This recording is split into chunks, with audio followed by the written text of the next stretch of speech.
తెలంగాణ ముఖ్యమంత్రి రేవంత్ రెడ్డి రేపు ఉదయం ఢిల్లీ వెళ్లనున్నారు. మంత్రివర్గ విస్తరణపై పార్టీ హైకమాండ్తో చర్చించనున్నట్లు సమాచారం. రేవంత్ రెడ్డి ప్రత్యేక విమానంలో ఢిల్లీ వెళ్తారు. కాంగ్రెస్ పార్టీ అధిష్టానంతో మంత్రివర్గ విస్తరణపై చర్చిస్తారని పార్టీ వర్గాల సమాచారం. మంత్రివర్గంలోకి కొత్తగా 6గురిని తీసుకునే ఛాన్స్ ఉందని పార్టీ అధిష్టానంతో చర్చించిన తర్వాత పేర్లను ప్రకటిస్తారని పార్టీ వర్గాలు చెప్పాయి. సో మరిన్ని అప్డేట్స్ మా ప్రతినిధి కొండల్ మనకు అందిస్తారు. కొండల్, రేవంత్ రెడ్డి ఢిల్లీ పర్యటనకు సంబంధించిన అప్డేట్స్ ఇవ్వండి. రేపు ఉదయం ఢిల్లీకి బయలుదేరి వెళ్ళనున్నారు. రేపు రాత్రికి మళ్ళీ తిరిగి హైదరాబాద్ చేరుకుంటారు సీఎం రేవంత్ రెడ్డి. ఈ టూర్ లో ప్రధానంగా భారీ ఎజెండానే ఉందని చెప్పుకోవచ్చు. హైకమాండ్ తో ముఖ్యమంత్రి రేవంత్ రెడ్డి చర్చించే అంశాలపైన ప్రధానంగా 6 ఎమ్మెల్సీలు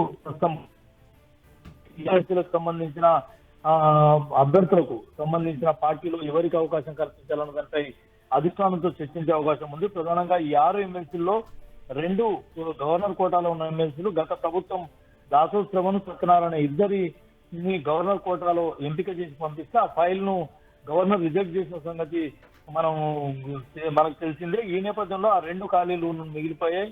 మిగతా 2 ఎమ్మెల్యే కోటాలో 2 ఎమ్మెల్సీలు ఉన్నాయి. అవి ఒకటి కడియం శ్రీహరి ఎమ్మెల్యేగా ఎన్నికయ్యారు, అదేవిధంగా కౌశిక్ రెడ్డి ఎమ్మెల్యేగా ఎన్నికయ్యారు. వీళ్ళిద్దరు ఎమ్మెల్యే కోటాలో 2 ఎమ్మెల్సీలు, మరో 2 ఎమ్మెల్సీలు ఉన్నారు. ఒకటి లోకల్ బాడీ కోటాలో కసిరెడ్డి వెంకటరెడ్డి కలకుర్తి నుంచి ఎమ్మెల్యేగా ఎన్నికయ్యారు. పల్లా రాజేశ్వర రెడ్డి గ్రాడ్యుయేట్ కోటాలో ఎన్నికైన అతను జనగాం నుంచి ఎమ్మెల్యేగా ఎన్నికయ్యారు. మొత్తం 6 ఎమ్మెల్సీలు ఉన్నాయి. ఈ 6 ఎమ్మెల్సీల భర్తీకి సంబంధించి ముందుకెళ్లాల్సిన పరిస్థితి ఉంటుంది కాబట్టి పార్టీలో ఎవరికి అవకాశం కల్పించాలన్న దానిపైన హైకమాండ్ తో సీఎం రేవంత్ రెడ్డి చర్చించబోతున్నారు.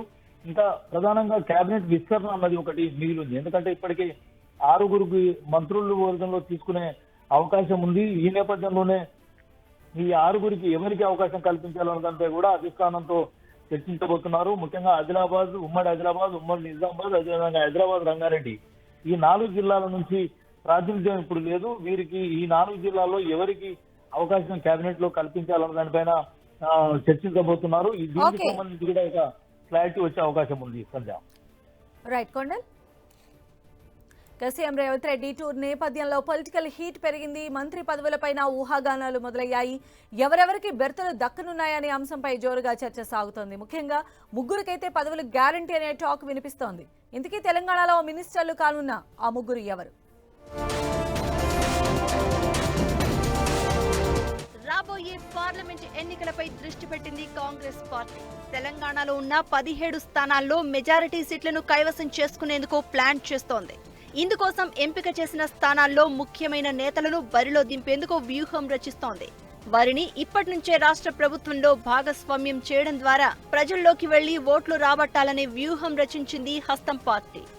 ఈసారి కాంగ్రెస్ నుంచి పార్లమెంటు ఎన్నికల్లో బరిలో నిలిచే 3 నేతలపై జోరుగా చర్చ సాగుతోంది.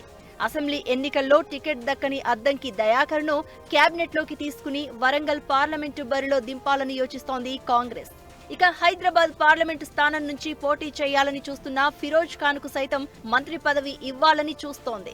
ఇటీవలి ఎన్నికల్లో ఓడిపోయిన మాజీ ఎమ్మెల్యే మైనంపల్లి హనుమంతరావును క్యాబినెట్లోకి తీసుకుని మల్కాజ్గిరి పార్లమెంటు బరిలో దింపేందుకు వ్యూహం రచిస్తోంది. ఈ 3 నేతలను క్యాబినెట్లోకి తీసుకునే అంశం పార్టీ అధిష్టానంతో చర్చించేందుకు సీఎం రేవంత్ రెడ్డి త్వరలోనే ఢిల్లీకి వెళ్లనున్నారు. ముఖ్యమంత్రి రేవంత్ రెడ్డి పీసీసీ చీఫ్ గా ఉన్న నేపథ్యంలో ఆయన నిర్ణయం ఇందులో కీలకం కానుంది.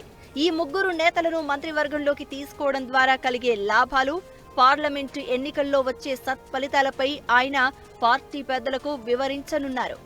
తెలంగాణ ఎన్నికల్లో గెలుపుతో మంచి ఊపు మీదున్న కాంగ్రెస్ పార్లమెంటు ఎన్నికల విషయంలోనూ భారీ కసరత్తే చేస్తోంది. లోక్సభ ఎన్నికల సమయంలో హస్తం పార్టీకి భారీ హైప్ తీసుకొచ్చేందుకు ఎంపిక చేసిన 3గురిని క్యాబినెట్లోకి తీసుకోవాలన్న ఆలోచనలో ఉంది. ఇంతకీ కాంగ్రెస్ వేసిన ఆ ప్లాన్ ఏ మేరకు వర్కౌట్ అవుతుందో వేచి చూడాల్సిందే.